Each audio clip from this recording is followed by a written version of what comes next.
जवाहर छत्तीसगढ़ और आपका स्वागत है सीजीपीएससी ग्रीन बोर्ड पे। हम लोग आज डिस्कस करने वाले हैं विश्व भूगोल के बारे में।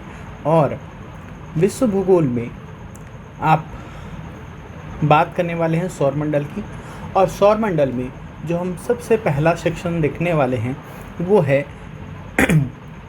तारों के बारे में। और तारों से जो प्रश्न आपके बनते हैं, है ना, उस पर हम आज यहाँ पर चर्चा करेंगे। तो सबसे पहले हमारे मन में प्रश्न यह आता है कि तारे होते क्या हैं। ठीक है, क्या तारे क्या हैं? तो देखो, तारे क्या हैं? एक आकाशीय पिंड हैं, है ना, जिनमें क्या होता है स्वयं का ऊष्मा व प्रकाश होता है। ठीक है, तो तारे क्या हैं? एक आकाशीय पिंड हैं, है ना। कैसे आकाशीय पिंड? जिनके पास स्वयं का क्या है, ऊर्जा और प्रकाश है। अब यह ऊर्जा ऊष्मा और प्रकाश आता कहाँ से है? तो यह ऊष्मा ऊर्जा जो है नाभिकीय संलयन की क्रिया के द्वारा उत्पन्न होता है इनमें। ठीक है, देखो, जो परमाणविक ऊर्जा है वो दो तरीके से उत्पन्न होती है। एक तो नाभिकीय विखंडन या तो नाभिकीय संलयन। नाभिकीय विखंडन में क्या होते हैं, दो अणु टकराते हैं, ठीक है, और उससे क्या होता है, ऊर्जा मुक्त होती है। दो और उससे छोटे छोटे और पार्टिकल बनते हैं, इससे ऊर्जा मुक्त होती है, वो नाभिकीय विखंडन कहलाता है। नाभिकीय संलयन की क्रिया में दो अणु जब क्या होते हैं, टकरा कर एक हो जाते हैं, तो इसे नाभिकीय संलयन की क्रिया कहते हैं। और नाभिकीय संलयन में नाभिकीय विखंडन की अपेक्षा ज़्यादा ऊर्जा मुक्त होती है। ठीक है, यहाँ तक आपको समझ में होगा। ठीक है, और इसमें होता क्या है, हाइड्रोजन जो है नाभिकीय संलयन की क्रिया में, जो आपका हाइड्रोजन है वो हीलियम में परिवर्तित होता है। इसमें हाइड्रोजन जो है हीलियम में परिवर्तित होने लगता है। और इसी कारण क्या होता है, उसमें क्या होता है, तारों में आपको प्रकाश ऊर्जा और ढेर सारा, है ना, ऊर्जा आपको देखने को मिलती है। क्लियर? अब देखो, यहाँ तक तो चीज़ें समझ में आ गई। अब देखो, ये जो तारे होते हैं ना, इनका क्या होता है, एक जीवन चक्र होता है। क्या? तारों का जीवन चक्र। और यहीं से आपको प्रश्न बनते हुए दिखते हैं। ठीक है, जैसे प्रश्न बनते हैं कि, है ना, इनके रंग के बारे में, कि इनका रंग किस चीज़ का द्योतक होता है ना। ठीक है, प्रोटोस्टार तारा क्या है? ठीक है, यह प्रश्न बनता है। ठीक है, ब्लैक होल अवस्था क्या है? ठीक, क्लियर? ये चंद्रशेखर सीमा क्या है? ठीक, क्लियर? और इसके अलावा न्यूट्रॉन तारा क्या होता है? ठीक, तो ये सभी प्रश्न आपको बनते हुए दिखते हैं। और इन सभी जो प्रश्न हैं उनका जो उत्तर है वो आपको आगे समझ में आएगा। तो जो सबसे पहला प्रश्न है उसका उत्तर हम ढूंढने की कोशिश करते हैं, रंग संबंधित। तो देखो क्या होता है, सूर्य जैसे जो देखो, सूर्य भी एक तारा है, और सूर्य जैसे सभी तारे जो होते हैं वो एक ही तरीके से बनते हैं। जो पहली अवस्था होती है ना, जब क्या हो, तारा बनना चालू होता है, तो यहाँ पर क्या होते हैं, बादल होते हैं। ठीक है, धूल और बादल के कण, है ना, ये क्या करते हैं, तेज़ी से घूमने लगते हैं। और तेज़ी से घूमने के कारण में जब अणु एक दूसरे टकराते हैं, वो इकट्ठा होते जाते हैं। ठीक है, अब अणुओं के टकराने से अत्यधिक दबाव और ताप के कारण वो क्या होने लगता है, उसमें नाभिकीय संलयन की क्रिया होने लगती है। ठीक है, और वो बहुत तेज़ी से घूमने लगता है ना। तो ऐसी जब अवस्था, जब वो बहुत तेज़ी से घूमता है, तो वही क्या कहलाता है, प्रोटोस्टार तारा। ठीक है। इसको नवजात तारा भी कहते हैं। क्या कहते हैं? नवजात तारा। किसको? प्रोटोस्टार तारे को। ठीक है, समझ में आ रहा है बात यहाँ पर? तो हुआ क्या कि आकाशगंगा में घूर्णन के कारण गैस के बादल प्रवाहित होते हैं। फलतः आकाशगंगा की तीसरी भुजा में हाइड्रोजन के बादल बनने शुरू होते हैं, जिन्हें इंटरस्टेलर नेबुला कहते हैं। क्या कहते हैं? ये क्या कहलाएगा? इंटरस्टेलर नेबुला कहला रहा है। ये इंटरस्टेलर नेबुला कहते हैं। जब ये इंटरस्टेलर नेबुला काफ़ी बड़ा हो जाता है तो परस्पर गुरुत्वाकर्षण के कारण सिकुड़ने लगता है, और इस सिकुड़न के कारण आदि तारा है ना, जिसे हम प्रोटोस्टार तारा कहते हैं, उसका जन्म होता है। ठीक, ये समझ में आया आपको? तो ये आदि तारे का जन्म यहाँ हो गया। ये से नवजात तारा या भ्रूण तारा भी कहते हैं आपको। ठीक है, क्लियर? एम्ब्रियो स्टार भी कहते हैं। तो प्रोटोस्टार तारे का उत्तर आपको मिला कि प्रोटोस्टार तारा होता क्या है। अब देखो, आदि तारा के सिकुड़ने से गैस के बादलों में परमाणुओं की परस्पर टक्करों की संख्या बढ़ जाती है। परिणामतः हाइड्रोजन क्या होता है, हीलियम में बदलने की जो क्रिया होती है वो क्या होती है, बहुत तेज हो जाती है, और इस तेजी के कारण असीमित मात्रा में विकिरणीय ऊर्जा मुक्त होती है, और इस तारों में क्या हो जाता है, ताप और दाब में वृद्धि हो जाती है, और तब जाकर यह क्या बनता है, स्टार बनता है। अब वो ऐसे वाला स्टार नहीं होता, ये स्टार नहीं बेटा, है ना। ठीक है, वो तो हम इसलिए वैसा बनाते हैं ताकि क्या आपको समझ में आए, है ना। स्टार वैसा चमकता है, देखो। लेकिन पहली जो अवस्था होती है तारा की, ये देखो, ये अब तारा बन गया। ठीक है, क्या बन गया, तारा बन गया। तो ये पहली जो अवस्था होगी, है ना, ये जो अब देखो, ये तारे विशाल तारे भी हो सकते हैं, स्मॉल स्टार भी हो सकते हैं, आगे समझोगे। तब ये क्या बन गया, स्टार बन गया, तारे बन गए। तो जब यह तारा युवा होता है, ये अभी ये क्या है, युवा है ना। ठीक है, क्या है, यह युवा है यह तारा। तो इसका जो रंग होगा यहाँ पर वो क्या होगा, नीला होगा। क्या होगा, नीला होगा या तो सफ़ेद होगा। ठीक है, तो ये युवा तारा हुआ। अभी क्या हुआ, नीला या सफ़ेद होगा, और यह क्या है, युवा है, तारा है। क्लियर, समझ में आया? तो प्रश्न आता है कि तारे का रंग किसका द्योतक होता है। तो तारे का रंग, है ना, समझ में आना बात, यहाँ पर बात आएगी आपको समझ में। यहाँ पर जैसे ये वाला इमेज देखो आप, अभी ये वाला स्थिति में तारा थोड़ा सा और धीरे धीरे वो बढ़ता जाएगा। तो देखो, इसके बाद क्या हो रहा है, हाइड्रोजन हीलियम में कन्वर्ट हो रहा है।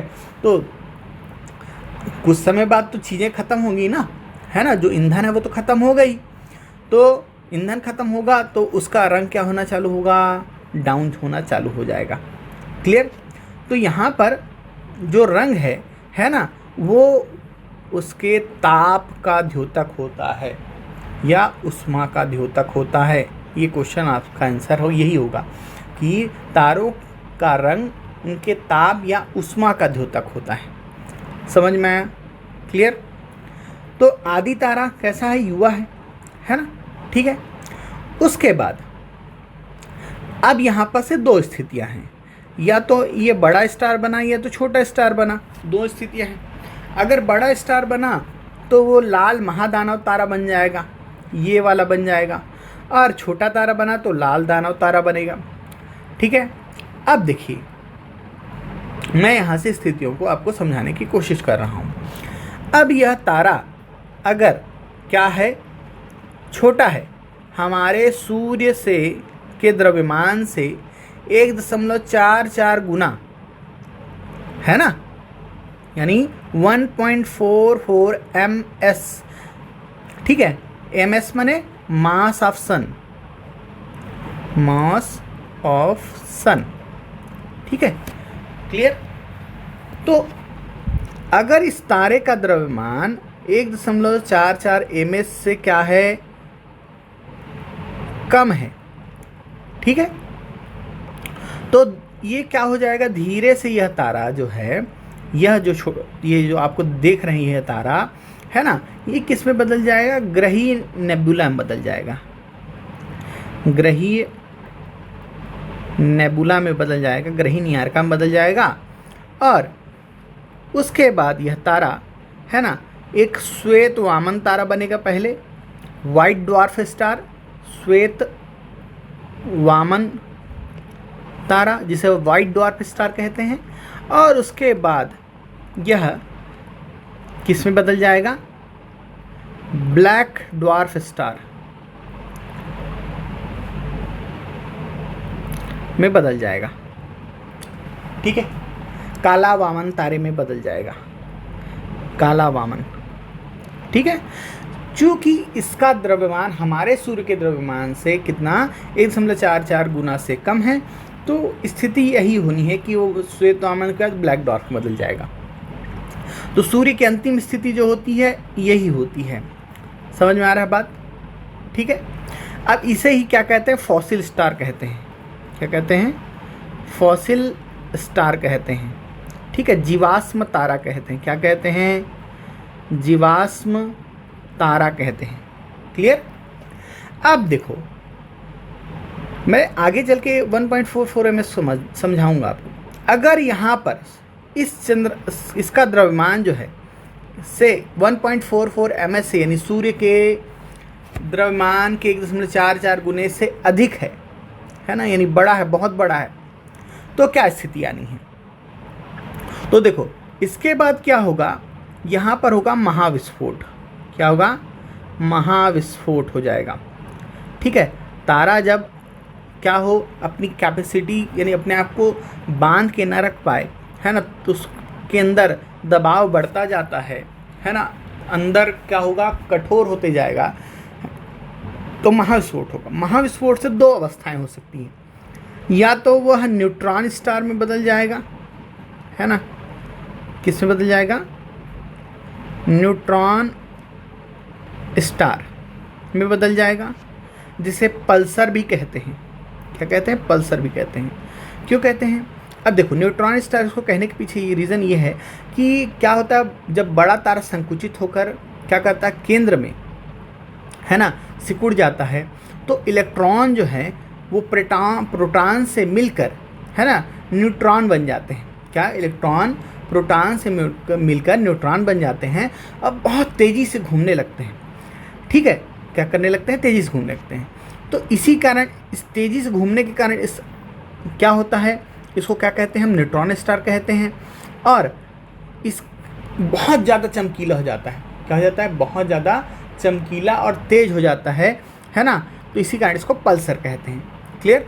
तो न्यूट्रॉन स्टार या पल्सर स्टार सूर्य की अंतिम अवस्था है, जहाँ पर वह बहुत ही तेज़ी से घूमने लगता है और इलेक्ट्रॉन मुक्त न्यूट्रॉन वहाँ पर क्या होता है, बहुत ज़्यादा मात्रा में पाए जाते हैं। अब देखो, अगर यहाँ पर दो चीज़ें हैं। ठीक है, यहाँ पर ये बहुत बड़ा है तारा, है ना, ठीक है, अगर 3-4 गुना बड़ा है, 3-4 ms के आसपास है, तो यह स्थिति होगी। लेकिन 10-11 ms अगर है, मास ऑफ सन है या सौरिक द्रव्यमान है ना, तो तारा जो है ये किस में बदल जाएगा, आपका ब्लैक होल में बदल जाएगा। किस में बदल जाएगा, ब्लैक होल में बदल जाएगा, जिसे हिंदी में क्या कहते हैं, कृष्ण वीवर कहते हैं, कृष्ण छिद्र कहते हैं, कृष्ण छिद्र या कृष्ण वीवर कहते हैं, ब्लैक होल में बदल जाएगा। ठीक है, समझ में आ रहा है बात? अब देखो, अभी तक हमने क्या देखा कि भाई प्रोटोस्टार तारा, फिर तारा बना। तारा अगर छोटा है तो उसकी अंतिम अवस्था ब्लैक डॉर्फ स्टार के रूप में होगी, फॉसिल स्टार के रूप में होगी। अब यानी ईंधन खत्म हो चुका है, अब कुछ नहीं बचा उसमें। अगर सूर्य के द्रव्यमान से ज़्यादा है, बहुत बड़ा है, तो उसमें एक समय बाद महाविस्फोट होगा। अब यह देखो, यहाँ पर लाल है, ये स्थिति यहाँ पर लाल दानव तारा है। यहाँ पर जो इसका जो यह रंग है, यह क्या दिखा रहा है, इसका वृद्धावस्था दिखा रहा है, वृद्ध हो गया है तारा। ठीक है, अगर यहाँ पर कौन से कलर में है, नारंगी में है या ऑरेंज कलर में है, तो तारा क्या है, प्रौढ़ अवस्था में पहुँच चुका है। और क्या आपका वृद्ध हो गया है तो लाल रंग में हो जाएगा। अब तारा जब वृद्ध होते रहता है तो उसमें महाविस्फोट होगा, एक बड़ा सा विस्फोट होगा। क्यों? क्योंकि बहुत ज़्यादा संकुचन हो गया, केंद्र में दाब बढ़ गया है और एक समय बाद वो क्या होगा, विस्फोट हो जाएगा। तो दो अवस्था होगी, अगर 3-4 ms के आसपास इसका द्रव्यमान है तो न्यूट्रॉन स्टार में बदल जाएगा, पल्सर में बदल जाएगा। अगर इससे ज़्यादा है तो ब्लैक होल में बदल जाएगा, कृष्ण छिद्र में बदल जाएगा। ठीक है, अब यहाँ से आपको इस प्रश्न का उत्तर मिला कि कृष्ण छिद्र है क्या, ठीक है, ब्लैक होल क्या है, कैसे होता है, ठीक है, न्यूट्रॉन स्टार है क्या, इसका उत्तर मिल गया, न्यूट्रॉन स्टार है क्या। अब हम बात करेंगे चंद्रशेखर सीमा और ब्लैक होल के संबंध के बारे में। तो देखो, जो ब्लैक होल होता है ना, ये कब बनता है? सुपरनोवा विस्फोट के पश्चात। कौन सा? जो हमने अभी बात की है ना, सुपरनोवा विस्फोट कहते हैं इसे। क्या कहते हैं? सुपरनोवा विस्फोट कहते हैं। सुपरनोवा के बाद इसका जन्म होता है ना। और इसमें ब्लैक होल में क्या होता है, इतना ज़्यादा गुरुत्वाकर्षण होता है,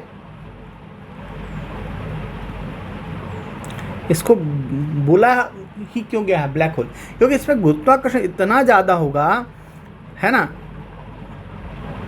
इतना अधिक है कि यह प्रकाश को भी क्या कर लेता है,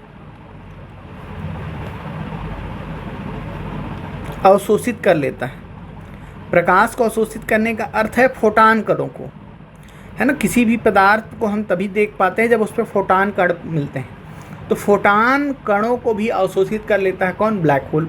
इसके कारण यह देखा नहीं जा सकता। तो प्रश्न आता है कि ब्लैक होल को कैसे देख सकते हैं, है ना। तो कैसे देख सकते हैं,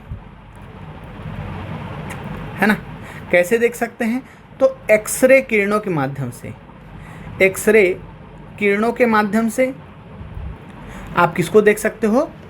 ब्लैक होल को देख सकते हो। या तो दूसरी चीज है कि अगर आसपास आसपास के ग्रह क्या हो रहे हों, गायब हो रहे हों, या तारे गायब हो रहे हों, या आकार परिवर्तन हो रहा हो, ठीक है, तो आकार में परिवर्तन हो रहा हो, कुछ ऐसे हो रहे हो। ब्लैक होल तो ये निकल रहा है, इसको अगर यहाँ पर एक तारा है तो उसको ऐसे करके बना लिया वो, है ना भाई। जब ये एक तारा है, ये अब इसको निकलेगा तो इस तरह की अवस्था हो जाएगी उसकी, ठीक है। तो ये जब निकलना चालू करता है तब पता चलता है कि वहाँ पर कोई ब्लैक होल है, ठीक है। तो फोटान कणों को अवशोषित कर लेता है। कैसे देख सकते हैं? तो आप एक्सरे किरणों के माध्यम से हम ब्लैक होल का पता लगाते हैं, ठीक है। यहाँ तक आपको मेरे ख्याल से समझ में आया होगा, ठीक है। अब दूसरा प्रश्न आता है कि यह ब्लैक होल जो है सिद्धांत, जो है कृष्ण वीवर सिद्धांत, किसने दिया, है ना, किसने दिया?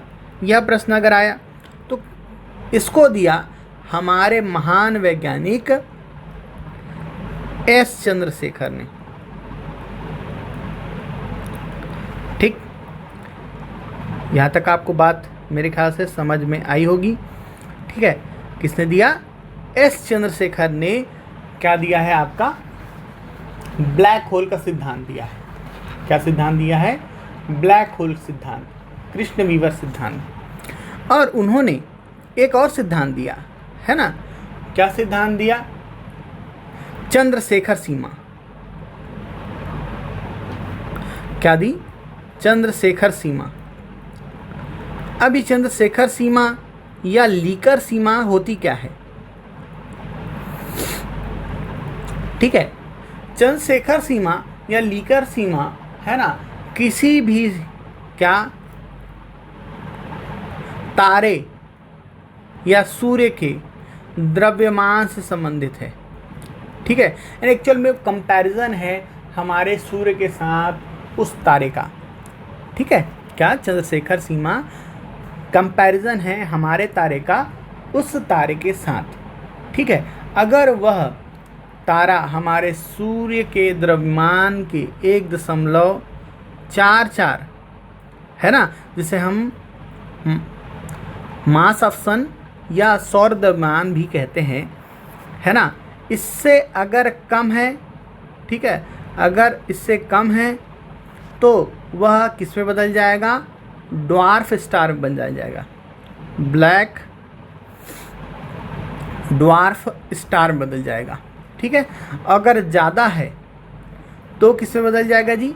सुपरनोवा विस्फोट होगा, सुपरनोवा विस्फोट होगा। ठीक है, और इसके बाद आपको पता ही है कि इसके बाद दो स्थितियां हैं, या तो वह पल्सर तारे में बदल जाएगा या तो किसमें बदल जाएगा? ब्लैक होल में बदल जाएगा। ठीक है, क्लियर?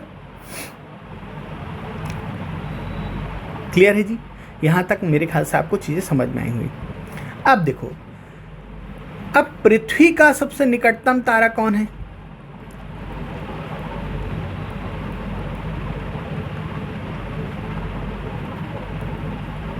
ठीक है, पृथ्वी का निकटतम तारा, तो पृथ्वी का जो निकटतम तारा है वो आपका कौन है?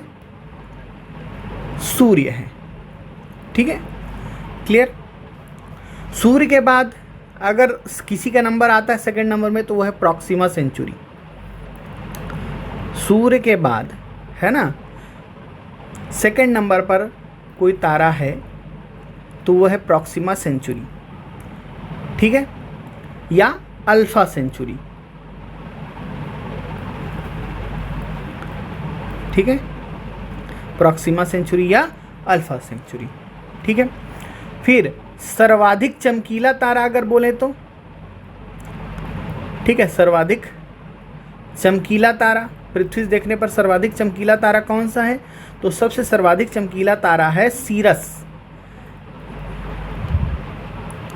ठीक है, इसको साइरस भी पढ़ते हैं। ठीक है, क्या? साइरस। इसे हम डॉग स्टार के नाम से जानते हैं। किसके नाम से? डॉग स्टार के नाम से। क्लियर? और तारे ही देख रहे हैं तो इसमें और प्रश्न आता है कि सदैव उत्तर में रहने वाला तारा, सदैव उत्तर दिशा में चमकने वाला तारा, तो सदैव उत्तर दिशा में चमकने वाला तारा है आपका कौन सा? ध्रुव तारा। चाहे आप किसी भी पोजीशन में, पृथ्वी की पोजीशन कैसी भी हो, हमेशा ध्रुव तारा उत्तर में ही दिखेगा, जिसे पोल स्टार भी कहते हैं।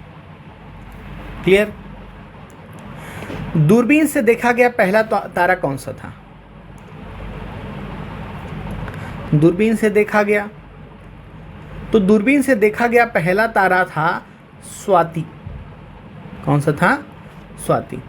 ठीक है, क्लियर? और पहली तस्वीर ली गई जिसकी,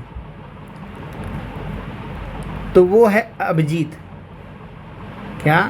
अभिजीत, जिसे वेगा के नाम से भी जाना जाता है। क्लियर? तो ये कुछ बेसिक क्वेश्चन है जो आपको पूछ सकते हैं, इसलिए मैंने आपको बता दिया। अब हमको एक्चुअल में बात करनी है हमारे सौर मंडल की। तो सौर मंडल जो हमारा है ना, ठीक है, क्या? हमारा सौर मंडल, ठीक है, ये हमारे मिल्की वे में स्थित है ना, दुग्ध मेखला में स्थित, मंदाकिनी के, है ना, क्षीर समुद्र में स्थित है यह। ठीक है, और कहाँ स्थित है? ओरियन सिग्नस भुजा में। क्वेश्चन पूछा जाता है कि हमारा सौरमंडल कहाँ स्थित है, कहाँ स्थित है ना, तो तीसरी भुजा, थर्ड भुजा में स्थित है। और उस भुजा में, उस भुजा को क्या कहते हैं? ओरियन सिग्नस भुजा कहते हैं या शिकारी भुजा कहते हैं, वहाँ पर स्थित है हमारा। ठीक है, और हमारा सौरमंडल किसका चक्कर लगाता है ना, जो हमारा सौरमंडल है ना, वो किसका चक्कर लगाता है? सबसे पहली चीज़ तो हमारा सौरमंडल जो है ये क्वासर के चक्कर लगाएगा, है ना। क्वासर किसको कहते हैं? तो क्वासर जो है आपका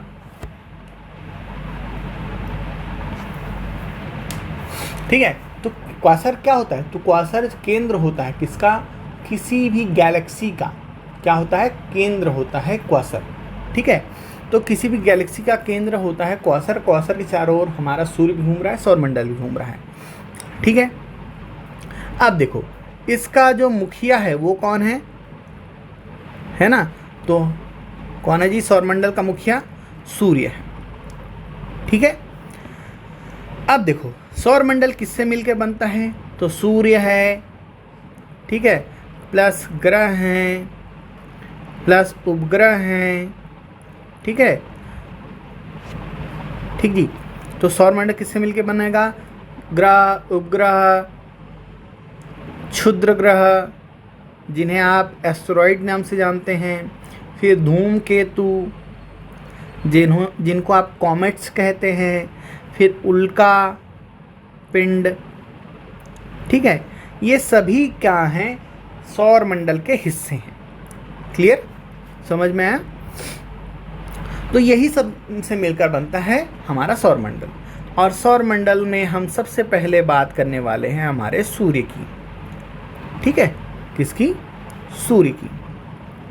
ठीक है, तो सूर्य जो है यही हमारे सौरमंडल का क्या है? जनक है। कौन आपका? सूर्य। किसका जनक है? सौरमंडल का जनक है। इसके अलावा यह किसके केंद्र में है? सौरमंडल के केंद्र में है। ऐसे ही क्या सिद्धांत कहते हैं? हेलियोसेंट्रिक थ्योरी कहते हैं। हमारे सौरमंडल के केंद्र में कौन है? सूर्य है। यही क्या कहलाती है? हेलियोसेंट्रिक थ्योरी कहलाती है। क्लियर, समझ में आ रहा बात है ना? अब देखो, इसके बाद अगर हम बात करें सूर्य की, तो सूर्य जो है उसका जो व्यास है ना, व्यास है वो है 13.9 लाख किलोमीटर। ठीक, और अगर हम हमारे सूर्य की उत्पत्ति की बात करें, ठीक है, तो देखिए हमारे जो सूर्य है इसकी उत्पत्ति हुई थी 4.7 अरब वर्ष पूर्व। ठीक है, तो हमारे सूर्य की उत्पत्ति 4.7 अरब वर्ष पूर्व हुई थी। ठीक है, क्वेश्चन पूछेगा कि सूर्य का व्यास कितना है, तो 13.9 लाख किलोमीटर है। उत्पत्ति इसकी 4.7 अरब वर्ष पूर्व हुई थी। ठीक है, अगर हम बात करें सूर्य के परिक्रमण की, देखो हमने देखा हुआ है कि परिक्रमण और परिभ्रमण दो तरह की गतियां होती हैं, है ना। गति किस तरह की होती है? दो, परिक्रमण और परिभ्रमण। ठीक है, परिक्रमण अर्थात क्या? रिवॉल्यूशन, है ना, और परिभ्रमण अर्थात रोटेशन। ठीक है, तो किसी के चक्कर लगाना परिक्रमा कहलाता है, और खुद गोल गोल रानी घूम जाना, है ना, क्या कहलाएगा? परिभ्रमण कहलाएगा। तो देखो परिक्रमण जो है यह, है ना, किसका करता है? आकाश गंगा के केंद्र का, है ना। किसके?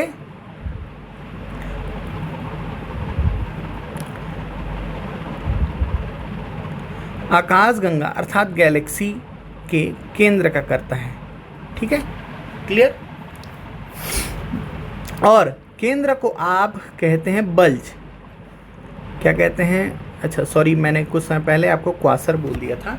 क्वासर नहीं होता है, बल्ज होता है। ठीक है, क्या? आकाशगंगा का केंद्र क्या होता है? बल्ज होता है, ये ध्यान रखिएगा। ठीक है, कितने साल में परिक्रमा करता है? तो 25 करोड़ वर्ष में, 25 करोड़ वर्ष। अब ये वर्ष बोल रहा हूँ ना, पृथ्वी, है ना। इसी को क्या कहते हैं? एक ब्रह्मांड वर्ष कहते हैं। क्या कहते हैं? एक ब्रह्मांड वर्ष कहते हैं।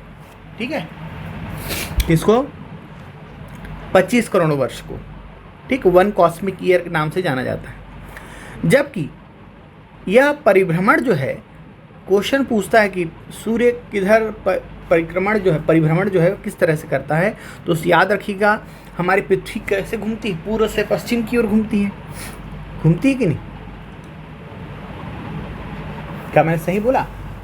पृथ्वी हमारी पूर्व से पश्चिम की ओर घूमती है? नहीं, हमारी पृथ्वी घूमती है पश्चिम से पूर्व की ओर घूमती है। जबकि सूर्य जो है पूर्व से पश्चिम रोटेट करता है, यानी उसका जो रोटेशन होगा वो ऐसा होगा। ठीक है, कैसा होगा? इस तरीके का होगा, है ना। तो पूर्व से पश्चिम की ओर यह घूमता है। ठीक है, समझ में आ रहा है। और चूंकि सूर्य का आकार इतना बड़ा है, उसके ना अलग अलग हिस्से अलग अलग टाइम में क्या कर पाते हैं, एक चक्कर लगा पाते हैं। ध्रुव 33 दिन में लगा लेते हैं, तो मध्य रेखा जो होती है 25 दिन में लगाती है। ठीक है, अब देखो दूसरा क्वेश्चन आता है, यहाँ से प्रश्न बनता है कि भैया जो सूर्य प्रकाश है ना, वो पृथ्वी तक कब कितने टाइम में पहुंचता है। ठीक, तो जो सूर्य प्रकाश है वो पृथ्वी तक 8 मिनट 30 सेकंड में पहुंचता है। ठीक, ध्यान रखिएगा, सूर्य प्रकाश जो है पृथ्वी तक कितने समय पहुंचता है, 8 मिनट 30 सेकंड में पहुंचता है। ठीक है, और यही जो पृथ्वी तक पहुंचने में जो लगा समय है, सूर्य प्रकाश को पृथ्वी तक पहुंचने में जो लगा समय है ना, इसी की गति को क्या कहते हैं, जिस गति से पहुंचता है इसी को कहते हैं एक प्रकाश वर्ष। क्या कहते हैं, एक प्रकाश वर्ष। ठीक है, सॉरी गति नहीं, दूरी। ठीक है, तो सूर्य से प्रकाश को पृथ्वी तक पहुंचने में जो दूरी तय करनी पड़ती है, इसे हम एक प्रकाश वर्ष कहते हैं। क्या कहते हैं, एक प्रकाश वर्ष कहते हैं। ठीक है, और एक प्रकाश वर्ष की जो गति होती है, कितने तेजी से गति से पहुंचता है, तो 3 गुणा 10 की घात 5 किलोमीटर प्रति सेकंड की गति से सूर्य प्रकाश जो है पृथ्वी तक पहुंचता है। तो सूर्य प्रकाश पृथ्वी तक पहुंचता है 8 मिनट 30 सेकंड में, दूरी तय करता है एक प्रकाश वर्ष, और इसकी जो गति होती है वो 3 गुणा 10 की घात 5 किलोमीटर प्रति सेकंड होती है। ठीक है, अब देखो यह जो दूरी होती है सूर्य से पृथ्वी की दूरी, यही एक प्रकाश वर्ष कहलाती है। क्या कहलाती है, एक प्रकाश वर्ष। और इसी को एक खगोलीय इकाई भी कहते हैं, एक खगोलीय इकाई भी कहते हैं। ठीक है, सूर्य से पृथ्वी की दूरी को क्या कहते हैं, एक खगोलीय इकाई। अब देखो दूरी से मैं आपको कुछ चीज़ें बताना चाहूँगा कि सूर्य से पृथ्वी की न्यूनतम जो दूरी है, न्यूनतम दूरी कब होती है, 3 जनवरी को। कब होती है, 3 जनवरी को। क्लियर, कब होती है, 3 जनवरी को। और 3 जनवरी की यही अवस्था क्या कहलाती है, अपसौर कहलाती है, सॉरी उपसौर कहलाती है। क्या कहलाएगी, उपसौर कहलाएगी। उप माने पास होता है ना, तो उपसौर कहलाएगी। इंग्लिश में इसे कहते हैं पेरीहिलियन। याद ना आए तो ध्यान यहाँ पर ये रखना कि पैर पास होता है, पेरीहिलियन, है ना। ठीक है, या उप माने क्या होता है, पास होता है। तो सबसे नज़दीक कब होगा, 3 जनवरी को। कौन, सूर्य पृथ्वी के। ठीक है, 14.70 करोड़ किलोमीटर यह होता है जब ये पास होता है। अधिकतम दूरी जब होती है, अधिकतम दूर, तो इस अवस्था जो घटती है ये होती है 4 जुलाई को, और इसको कहते हैं अपसौर। क्या कहते हैं, अपसौर। और अपसर को हम किसके नाम से जानते हैं, एपहिलियन के नाम से जानते हैं, एपीहिलियन एपहिलियन के नाम से जानते हैं। ठीक है, तो सूर्य जब पृथ्वी के सबसे नज़दीक कब होता है, क्वेश्चन पूछेगा। सूर्य पृथ्वी के सबसे नज़दीक होता है 3 जनवरी को, और यह अवस्था उपसौर कहलाती है। सूर्य पृथ्वी के सबसे नज़दीक तो ये समझ में आ गया। अब सबसे दूर कब होगा, 4 जुलाई को, यह स्थिति अपसौर कहलाती है। और औसत दूरी जो है, क्वेश्चन आपको पूछता है कि भैया बताइए सूर्य और पृथ्वी के मध्य औसत दूरी जो है वो कितनी है, तो औसत दूरी है 14.96 करोड़ किलोमीटर। ठीक है, ये पृथ्वी और सूर्य के मध्य की दूरी है। अधिकतम दूरी होगी 15.21 करोड़ किलोमीटर। ठीक है, क्लियर। अब देखिए, सूर्य के अगर हम आयतन की अगर बात करें, ठीक है, किसके, सूर्य के आयतन, अभी मैंने बताया था कि इसका व्यास कितना है। अगर सूर्य के आयतन की बात करें तो सूर्य का जो आयतन होता है वो पृथ्वी से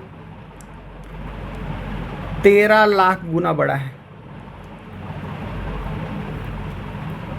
ठीक है, पृथ्वी के आयतन से 13 लाख गुना बड़ा है सूर्य का आयतन, और जबकि व्यास जो है वो पृथ्वी का 110 गुना है, 110 गुना बड़ा। ठीक है, क्लियर।